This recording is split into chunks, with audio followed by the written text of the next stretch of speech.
a letter arrives, addressed to people traumatized by a war they have left behind and afraid of the future that awaits them.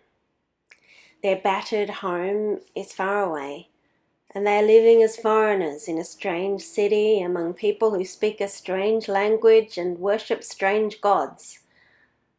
But they're not refugees. They are spoils of war.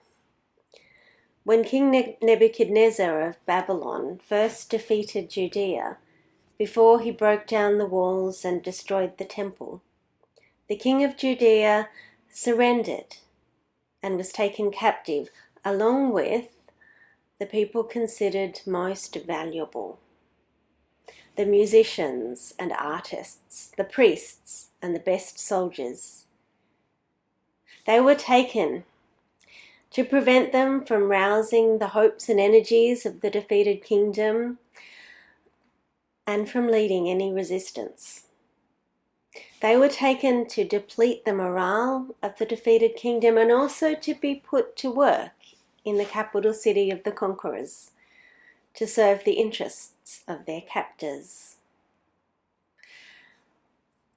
A letter arrives from home,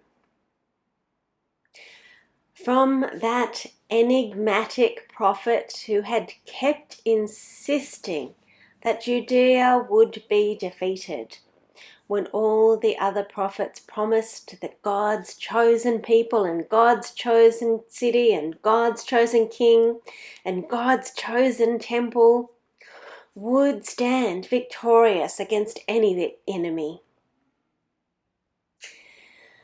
They hadn't wanted to listen to Jeremiah then, and even now, the last thing they wanted was more bad news.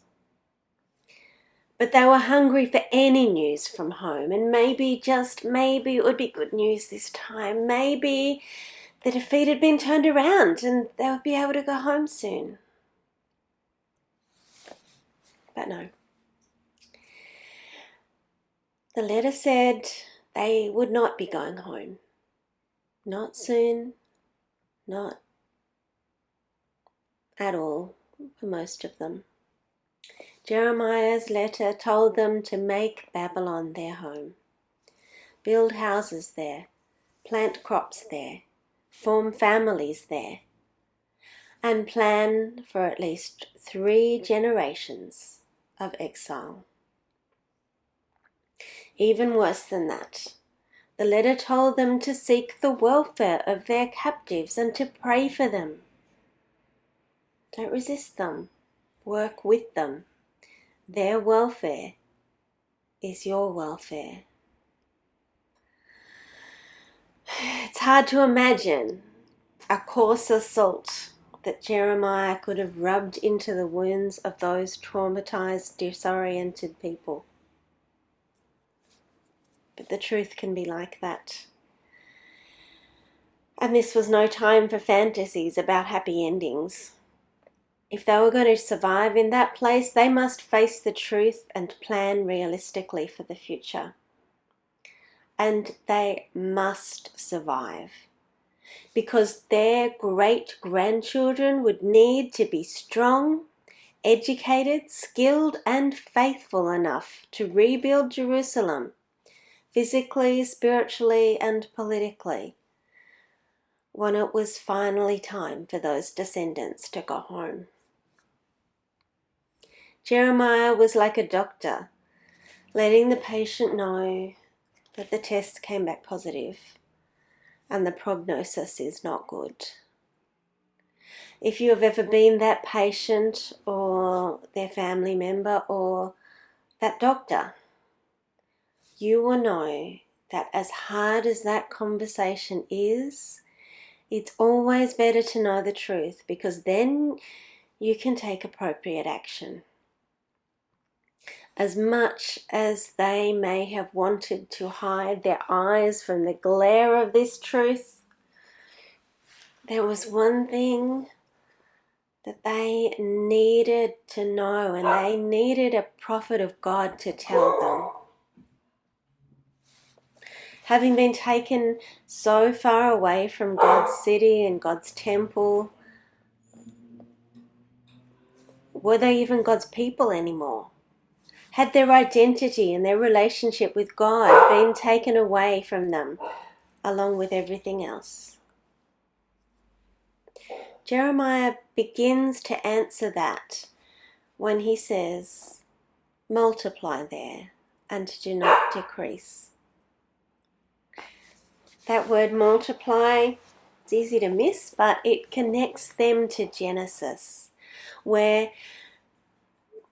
as God gives life to creatures, each time God tells them to multiply. Genesis sets up a cycle of creation to uncreation to recreation. Being in exile in Babylon would have felt like uncreation, like everything was falling into chaos, just like the flood story where everything was destroyed. But God's command to multiply is always spoken when the chaos is receding and God is bringing about new creation. That one little word, multiply, says to the exiles that though they are feeling that everything is going wrong, God is at work in them, creating something new in them. Not in the home they are longing for. Jerusalem is where uncreation is still happening and where everything will be falling into chaos for some time still. The work of God's new creation is happening in Babylon, in the wrong place, the least expected place. In Babylon, the place of exile among traumatized, disoriented people who've been taken as spoils of war. God's recreation is experienced in the least expected place.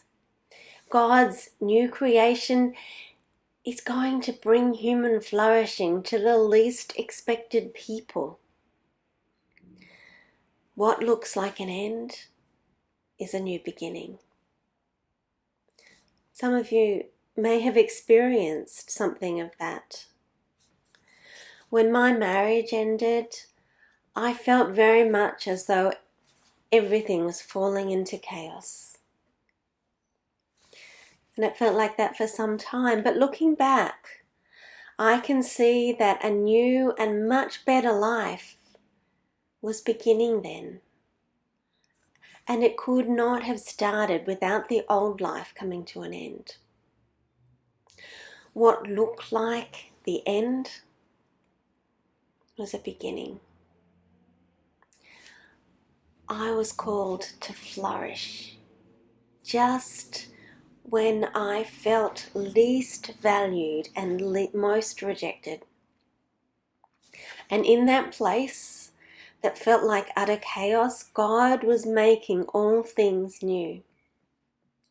And so the Jews in exile in Babylon were instructed to live well in that place of new creation.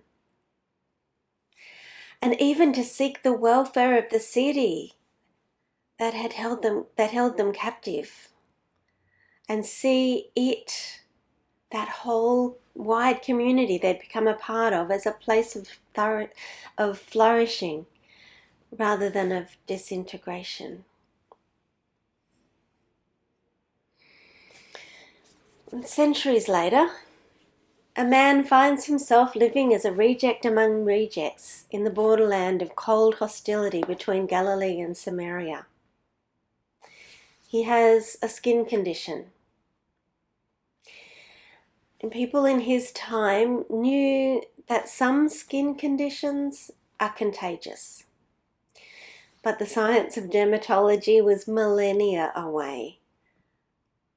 And they called almost all skin conditions leprosy.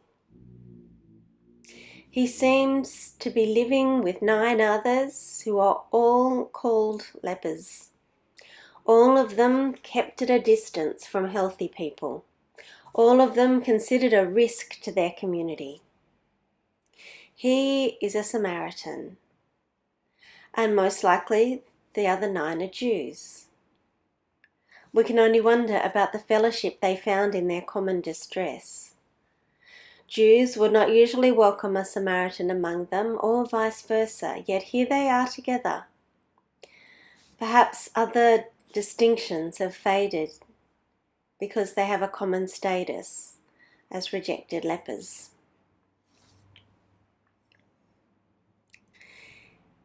The man hears that a Jewish healer is passing through the village. Will this man heal the Jews and not him, and leave him on his own in complete isolation? He's willing to take that risk and approaches Jesus with the others and asks for mercy. Jesus cleanses them all without distinction. Jesus tells them all to fulfill the law's requirement by showing themselves to a priest who can welcome them back into the community. The others find a Jewish priest, while he sets out to look for a Samaritan priest. As he walks, he realizes that his skin condition is gone. And he is immediately overwhelmed by the urge to praise God, who has met him in this most unexpected place. He turns back and falls at Jesus' feet in gratitude. The others who were cleansed don't return. They were the ones with the right pedigree, the right theology, the right nationality. They were the ones who would be expected to know how to respond to God's work appropriately, but they did not.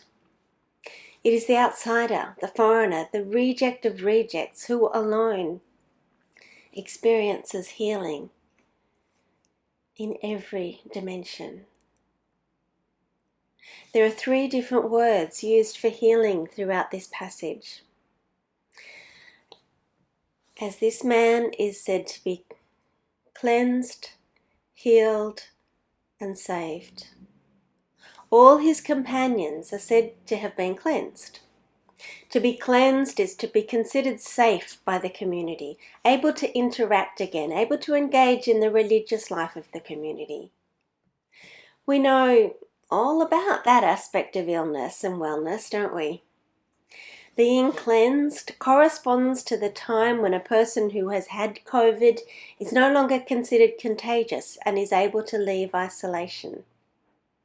A person at that point might still be experiencing some symptoms and may still be vulnerable to long COVID. Being cleansed is about the social constraints of illness being lifted. And this, of course, is essential to anyone's recovery. As we all know all too well after the last few years, individuals cannot flourish when cut off from community. So they're cleansed. But only the Samaritan is said to be healed. Now, those of us with a chronic health condition know the difference between a condition being under control and it being healed. To be healed is to be set free from all fear of relapse. And just last week, we heard that someone we have been praying for as a parish, a close relative of a St. Paul's member who had been treated for cancer, has just been told by her doctor that she should consider herself healed. Not just in remission, but healed. In that context, the word healed is a very big word, full of celebration and hope. And the Samaritan is filled with celebration when he realizes that he has been healed. He praises God loudly and returns to prostrate himself in gratitude at Jesus' feet to thank him. And just by the way, do you often think about the appropriate body postures for different forms of prayer? We Anglicans know that when we come to God in prayer, we don't come as disembodied heads, communicating only with thoughts and words. We come to God as whole, embodied people. And, we tend to move around. We tend to sit or kneel for intercession and stand for thanksgiving. As we look at this man spontaneously throwing himself on the ground at Jesus' feet in gratitude, we see that there are also times when our eyes are open to God's goodness in a new and overwhelming way, times when falling on the ground in worship is the most appropriate response. So there he was at Jesus' feet, and Jesus says, "Your faith has saved you." So that's the third word for healing. Cleansed, healed, and saved. You won't find it in most English translations because I suspect translators are worried it might confuse people who are used to thinking of salvation simplistically as going to heaven when you die. To be saved is to be fully restored. In this context, it means that a man whose illness had disrupted every facet of his life, his engagement with his community, his sense of wellness and capacity in his body, and his capacity to worship God. This man, who had been disrupted in all those facets, has been restored now in all of those facets. His faith has saved him because if he had not given praise to God and thanks to Jesus, then his healing would not have been complete. It would have lacked the God dimension. That's the problem with the other 9. To be saved is to be fully restored to a state of flourishing, where we experience peace with people, creation, and God. The only one of those 10 cleansed people to arrive at this place of flourishing is the Samaritan, the one with the uncertain pedigree, the incomplete scriptures, the incorrect theology, the one who knew what it was to be a reject of rejects. Human flourishing is possible in the most unexpected places, among the most unexpected people. In the Samaritan leper, among traumatized exiles, maybe even here at St. Paul's and in each of our lives. Human flourishing doesn't depend on everything going well and according to plan. It depends only on 2 things: God's presence and our choices. God has promised to be with us always, so we can count on that one. But every day, we have choices. Will we seek the welfare of those around us, as Jeremiah told the exiles to do? And so, even those we might consider our enemies, who have acted as our enemies, will we consider their welfare and so encourage flourishing throughout our community? And will we give thanks and praise to God like the Samaritan, receiving every good thing not as an entitlement but as a gift from the one who loves us? Do these 2 things and we will truly live. Amen.